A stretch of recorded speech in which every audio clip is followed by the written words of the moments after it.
The Fox and the Grapes. One warm autumn day, a red fox named Rusty was wandering through the forest.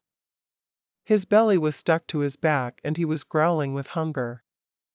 He had spent the whole morning hunting for prey, but he had not found a mouse. Suddenly, a sweet, tempting smell caressed his nose.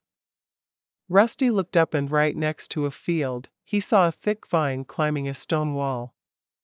On the vine hung clusters of juicy, bright purple grapes that sparkled like diamonds in the sunlight. Rusty's mouth watered. What plump grapes! They must be sweeter than honey. He ran eagerly to the vine and looked closely at the clusters. The tallest clusters were very high.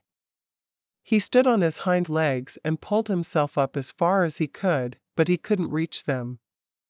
He jumped up once. The tip of his nose hit the bottom of the cluster, but he couldn't catch it. He jumped again and again, each time with more energy. But each time the clusters only swayed before his eyes, mocking him. After several futile attempts, he sat down on the ground, exhausted and angry. He was panting and furious at his failure.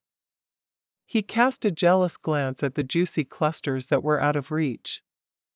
Then, suddenly, his face changed. With a nose that was turned up in contempt and an air of disdain, he said to himself, "It doesn't matter at all. These grapes, which are this green, must be sour and rotten. They'll put worms in your teeth. Only a fool would waste his time on such low-quality grapes." And thinking that he had deceived himself and not hurt his pride, he walked away with dignity and went to find another dinner, while telling himself a joke about how he had not been deceived by those tasteless grapes. End of the story. This story is actually an adaptation of one of the most famous fables of Aesop, the Greek storyteller, known as The Fox and the Grapes, and popularized the concept of sour grapes in literature. I hope you enjoyed reading it.